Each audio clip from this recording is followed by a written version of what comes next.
शेतकऱ्यांना सरसकट कर्जमाफी मिळावी ही सर्वांची मागणी आहे. श्री उद्धव ठाकरेजी ज्यावेळी मुख्यमंत्री होते त्यावेळी आमचं लोकशाही आघाडीचं सरकार आलं त्यावेळी पहिल्या 1-2 बैठकातच आम्ही संपूर्ण कर्जमाफी 2 लाखापर्यंतची सर्व शेतकऱ्यांना दिलेली होती.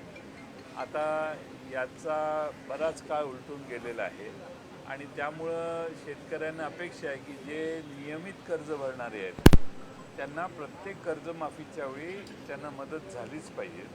आता या सरकारने नियमित कर्जमाफीच्या वेळी मागच्या वेळी ज्यांना बेनिफिट झाला त्यांना यावेळी बेनिफिट द्यायचा नाही असं काहीतरी धोरण दिसतंय, किंवा 2 लाखापर्यंतची कर्जमाफी मागच्या वेळी ज्यांना मिळाली त्यांना मिळणार नाही असे वेगवेगळे क्लॉजेस आहेत आणि त्यासाठी लोकांच्यात असंतोष आहे आणि म्हणून महाराष्ट्रभर ही मागणी आहे.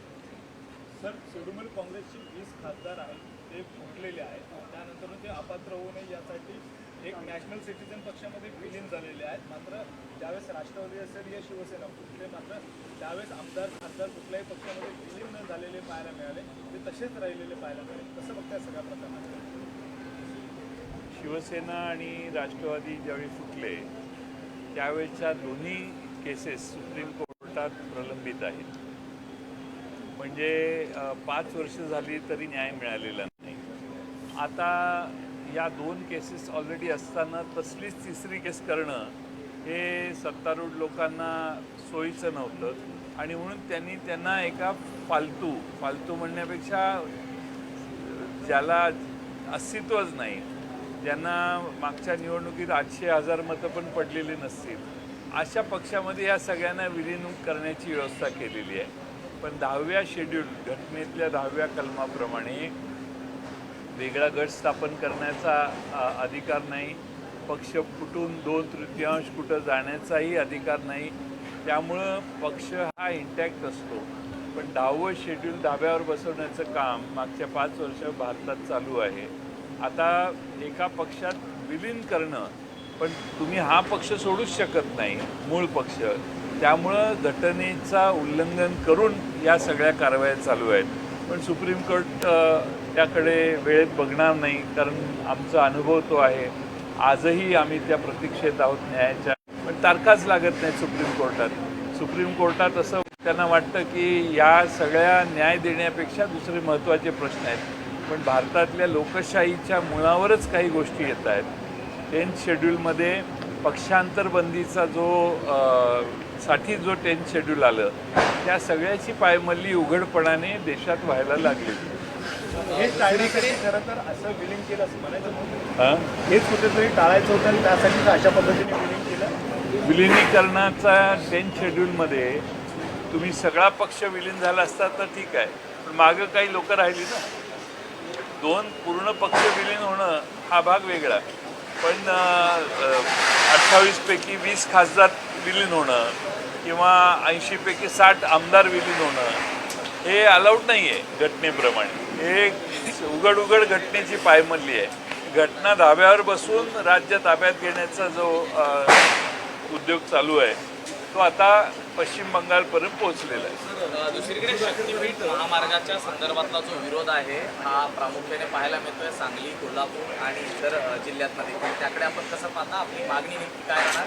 या अधिवेशनात त्यावर देखील चर्चा होणार. वर्ध्यापासून शक्तीपीठ महामार्ग पात्रादेवी गोवा इथपर्यंत येतोय. आता शक्तीपीठ म्हटल्यावर सर्व देवस्थान जोडली पाहिजेत. नेमकं महाराष्ट्रातलं, दक्षिण भारतातलं सर्वात प्रमुख जे शक्तीपीठ आहे विठ्ठलाचं पंढरपूर, त्या पंढरपूरच्या जवळ हा मार्ग जात नाही. 24 किलोमीटर लांब. आधी जवळ तरी जायचा, आता सरकारने आपली दिशा बदलली आणि 24 किलोमीटर लांब नेलं आहे. तुम्ही एका बाजूने सांगता आम्हाला सर्व धार्मिक स्थळं जोडायची आहेत, दुसऱ्या बाजूने त्या धार्मिक स्थळाच्या पेक्षा तुमचा रस्त्याचा मार्ग बदलायला लागलेला आहे. आणि कोणीतरी मागणी केली की एकदम 100 किलोमीटर 50 किलोमीटर रस्त्याची लांबी वाढवण्याची तयारी आहे. आणि त्यामुळं मूळ शक्तिपीठाचा मार्ग जो होता तो सोडून जो नवा मार्ग सरकारने घेतलेला आहे त्या सर्व मार्गावर प्रचंड सरकारला विरोध आहे.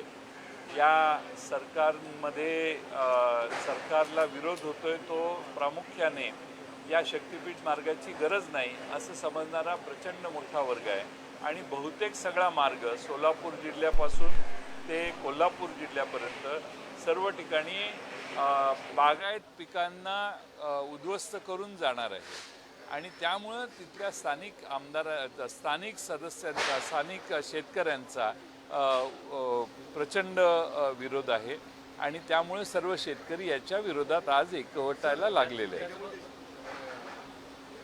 जून अखेरपर्यंत परत एकदा महाराष्ट्रात भूकंप होईल असं म्हटलं जातं आणि जून अखेरपर्यंत परत एकदा राजकीय भूकंप होईल असं सांगितलं जातं. उद्धव ठाकरेंचे खासदार महायुतीत सहभागी होतात अशी जोरदार चर्चा आहे. हे खरंच इतक्या मोठ्या प्रमाणामध्ये होईल का? दुसरीकडे संजय राऊतांसारखे नेते सांगतायत की राष्ट्रवादी काँग्रेस ही काँग्रेसमध्ये विलीन करावी. तुमचे या पक्षाचे नेते म्हणून तुमची काय भूमिका आहे? नाही, आता एका पक्षात एक पक्ष फुटले म्हणजे भूकंप होतो यावर आता लोकांना फार आश्चर्य वाटत नाही. त्यामुळं पक्ष फोडणाऱ्यांची संख्या जास्त झाली आहे आणि फुटणाऱ्यांची संख्या जास्त झालेली आहे. त्यामुळे लोकांना काय त्यात गांभीर्य वाटत नाही. लोक जे लोकशाहीची बूज राखण्याची मानसिकता ज्यांची आहे त्यांना या गोष्टी आवडत नाहीत, पण उघड्या डोळ्याने बघत राहण्याशिवाय दुसरा त्यांच्यासमोर पर्याय नाही. आणि राष्ट्रवादी विलीन करण्यासंदर्भात राऊतांची भूमिका आहे त्यावेळी संदर्भात? राऊत हे बुजुर्ग आहेत, अनुभवी आहेत, त्यांना दिल्लीची चांगली जाण आहे, त्यामुळं त्यांचा सल्ला त्यांनी दिलेला आहे. पण आमच्या पक्षात त्यावर कोणती चर्चा नाही आहे. पण ते आमचे मित्र असल्यामुळं त्यांनी सद्भावनेने हा सल्ला दिलेला आहे असं मी समजतो. पाटील साहब हिंदी की जिस प्रकार से डिजिटल बिल लाए जा रहे हैं उसके लिए जोड़तोड़ की जाए, जैसे टीएमसी के कुछ लोग अलग पार्टी में गए, महाराष्ट्र में ऑपरेशन टाइगर होगा ऐसा दावा किया जा रहा है और कल उद्धव जी ने बैठक बुलाई थी उसमें से कुछ लोग वर्चुअल जुड़े, उसको लेकर भी संदेह है. तो आपको क्या लगता है कि ये ऐसा संभव हो पाएगा और इसको लेकर क्या कहेंगे? डिलिमिटेशन की जहाँ तक बात है, डिलिमिटेशन का बिल पिछले पार्लियामेंट के सेशन में जब आया था तब उसको वो पास नहीं हो पाया. वो डिलिमिटेशन का बिल क्या है, महाराष्ट्र की असेंबली में 288 MLAs है, इसको अभी 430 MLAs करने वाले. अभी 288 MLAs को ही बोलने को चांस मौका नहीं मिलता है, तो 430 MLA कब बोलेंगे और कहाँ बैठेंगे. वैसे ही पार्लियामेंट में 543 MPs है, उसकी संख्या बदल के 800 850 होने वाली है. तो कहाँ पार्लियामेंट के भी MPs बात कर सकेंगे. तो ये संख्या बढ़ाने से महाराष्ट्र और देश के सवाल प्रश्न छूटेंगे नहीं. इफिशिएंट एडमिनिस्ट्रेशन अगर करते हैं तो कम संख्या में भी हम महाराष्ट्र और भारत अच्छा चला सकते हैं. अभी ये किसी भी हालत में इसको पारित करना है, इसलिए हर पार्टी को तोड़ा जा रहा है, मोड़ा जा रहा है और जितने MPs इकट्ठा करने की कोशिश चालू है ये तो पूरा देश देख रहा है. लेकिन क्या आपको लगता है, नहीं आपको लगता है कि ऐसा होगा महाराष्ट्र से जाएंगे, क्योंकि कई सारी चर्चा है कि शिवसेना के पार्टी के उद्धव जी के हो या फिर एनसीपी के, क्योंकि संख्या कम है तो आसानी से तोड़े जा सकते हैं. आपको लगता है?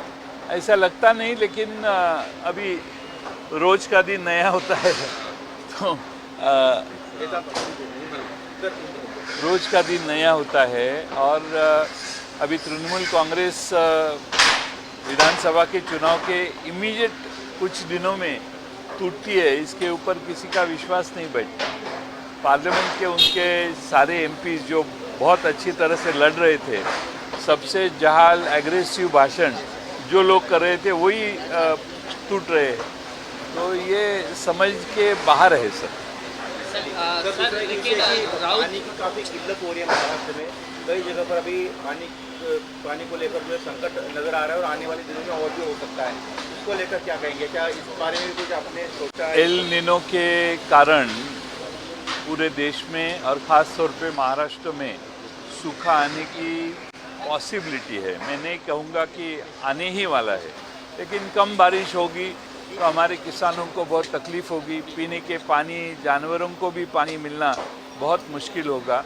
और जब सूखा आया है तब तक बहुत बुरी हालत महाराष्ट्र के किसानों की हुई है और इसीलिए सरकार ने भी उसके लिए आगे के आने वाले दिनों के बारे में सोचना चाहिए और उसके बारे में सब लोगों को विश्वास में लेके काम शुरू करना चाहिए। साहेब, पश्चिम महाराष्ट्रात प्रामुख्याने ऊस उत्पादक शेतकरी म्हणून तिथला शेतकरी हा ओळखला जातो. तर आता गोपीचंद पडळकरच म्हणतायत की ऊस पिकवणं म्हणजे सुधारणेचं लक्षण आहे. याकडे आपण कसं पाहता? आपण देखील कारखानदार आहात, आपण देखील सर्वसामान्यांचं नेतृत्व ऊस पिकवून स्वाभिमानाने जगणाऱ्या शेतकऱ्यांना तुम्ही प्रत्यक्ष जाऊन विचारा. आज माझ्या भागातल्या शेतकऱ्याने स्वकष्टाने कृष्णा वारणा नदीतून पाणी आणलं, ऊस लावला, स्वतःची घरं बांधली. त्या शेतकऱ्यांची मुलं आज विदेशात शिक्षण घेत आहेत, नोकऱ्या करायला लागली. ही प्रगती कशातून आली? तर पाण्यातून निर्माण झालेल्या ऊसाच्या शेतीतून. आणि म्हणून स्वाभिमानानं जगणाऱ्या ऊस उत्पादकांच्या बद्दल असं बोलणं हे फार गंभीर आहे आणि ऊस उत्पादक महाराष्ट्रातले त्याचा योग्य विचार करतील असा मला विश्वास आहे. संजय राउत ने ये कहा कि कांग्रेस से अलग हुए पार्टियों को जो है अब एक हो जाना चाहिए. एनसीपी की तरफ भी वो इशारा कर रहे हैं, क्या कह रहे हैं? नहीं, पार्टी टूटने के डर से अगर कोई बोल रहे हैं संजय राउत साहब, तो मुझे लगता है कि ये सबके लिए लागू है और हर पार्टी की ये समस्या है कि छोटी पार्टी टूट सकती है कुछ अलग अलग प्रेशर के कारण, और इसीलिए वो उस कारण वो बोल रहे हैं, ऐसा मुझे लगता है. सर, एक सवाल ये भी है कि गहलोत ने कहा कि इंडिया गठबंधन में जो है राहुल गांधी को प्रोजेक्ट किया जाना चाहिए ताकि हम लड़ सके. बीते दिनों उद्धव जी ने भी कहा कि पीएम का चेहरा जो है वो घोषित कर दिया जाना चाहिए. आप सर क्या सोच रखते हैं, पीएम के चेहरे को घोषित कर दिया जाना चाहिए इंडिया गठबंधन में? और राहुल, ये मैं व्यक्तिगत में इसके ऊपर टिप्पणी करना ठीक नहीं. हमारी पार्टी का जो पॉलिसी डिसीजन है वो हमारे पार्टी में चर्चा करके इसके ऊपर हम बोल सकते हैं. अभी तक इसके बारे में पार्टी ने कुछ चर्चा नहीं की. हैदराबाद गॅजेट नंतर कोल्हापूर आणि सातारा गॅजेट मागणी जी आहे वाटतात पाहिजे. आज मनोज जरांगे यांनी छत्रपती शाहू महाराज आहे त्यांची भेट घेऊन अशा प्रकारची मागणी केली, त्याची इम्प्लिमेंटेशन करावं. हैदराबाद गॅजेट नंतर आता सातारा आणि कोल्हापूर गॅजेट. नाही, त्यांनी महाराष्ट्र सरकारशी काय चर्चा केली, त्यांना काय आश्वासनं मिळाली आणि त्याची किती अंमलबजावणी झाली हे तुम्हालाही माहिती आहे, त्यांनाही माहिती आहे. त्यामुळं वेगवेगळे सातारच्या गॅजेटची अंमलबजावणी, कोल्हापूरच्या गॅजेटची अंमलबजावणी या गोष्टी अनुत्तरित आहेत आणि त्याची अंमलबजावणी करावी ह्याचं छत्रपती शाहू महाराजांची मागणी होती. त्या अनुषंगाने त्यांची भेट झाली असेल असं मला वाटतं. अच्छा साहब, मुंबई में इस तरह पहली बार ऐसा विवाद सामने आ रहा है कि जैन लोग मुनियों के लिए पट्टी मार रहे हैं, सफेद पट्टी, गिरिराज बोरोजी, कई जगह ऐसा हुआ है. इसको लेकर विपक्ष शिवसेना हो या एमएनएस इसको सांस्कृतिक दहशतवाद बता रही है और हिंदू जैन विवाद खड़ा करने की इसको कोशिश बता रही है. आपको क्या लगता है? सफेद पट्टी जो हिंदू चलते हैं ना उसके लिए नहीं समझा नहीं. सफेद पट्टी, सफेद कलर की पट्टी वो मारते हैं फुटपाथ पर या सोसाइटी के बाहर, जिसको लेकर एमएनएस शिवसेना का जैन मुनि जब चलते हैं हाँ. तो उसको मार्क दे रहे हैं. इसके इधर जैन मुनियों के चलने का स्थान है. जैन मुनी जे पायी चालतात ना, तर त्यांना पायी चालण्यासाठी या जैन लोकांनी त्यांच्या सोसायटीमध्ये आणि त्यांच्या आजूबाजूच्या सोसायटीमध्ये व्हाईट पट्टा मारलेला आहे. त्याला मनसेने खूप प्रखर विरोध केलेला आहे. त्या ठिकाणी महापालिकेची मदत घेऊन तिथे पांढरे पट्टे खोडून तिथे काळा पट्टा जो मारलं त्यांनी काही ठिकाणी. वो लोग कह रहे कि ये सांस्कृतिक दहशतवाद है और मराठी और जैन विवाद है सबको. मैं अभी गांव में था तो इसके मेरे को पूरी जानकारी नहीं है. मैं थोड़ा सा इसके ऊपर इन्फॉर्मेशन लेके बोलना ठीक रहेगा.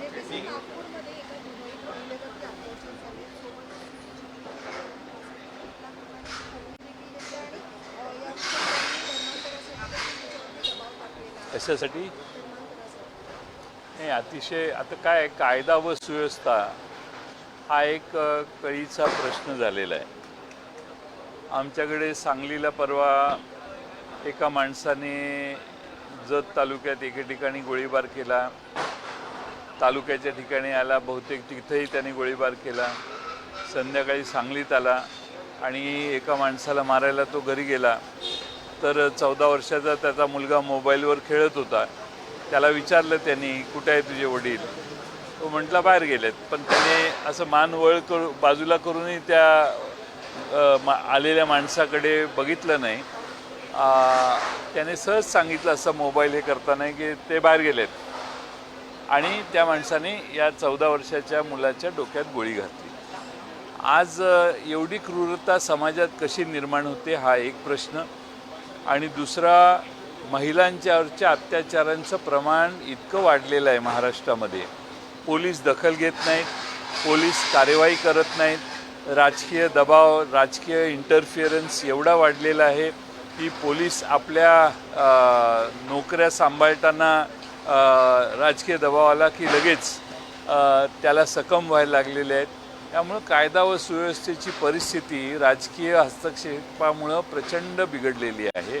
आणि राजकीय हस्तक्षेप एवढा वाढलेला आहे की कोणता दावा, कोणता FIR घ्यायचा, कोणता नाही घ्यायचा, कोणता अवॉइड करायचा, याच्याविषयी देखील बाहेरून सूचना आल्यावर त्या पोलीस अधिकाऱ्यांना काम करणं मुश्किल झालेलं आहे.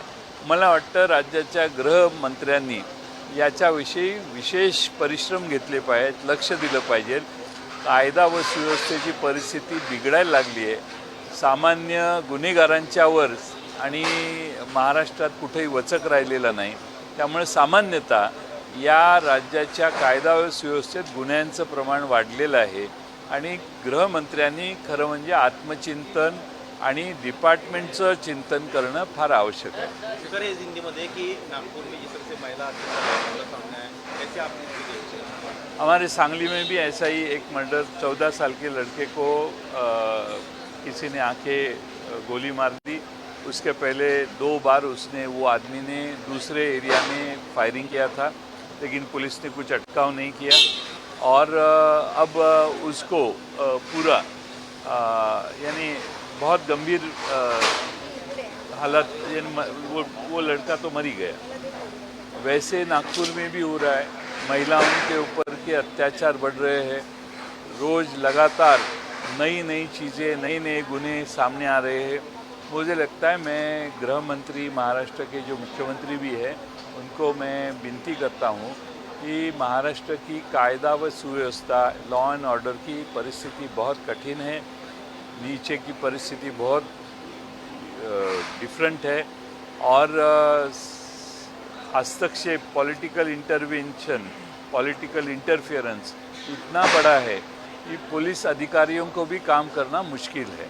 और इसीलिए मुझे लगता है कि महाराष्ट्र के गृह मंत्री ने उसमें बहुत ध्यान देना आवश्यक है.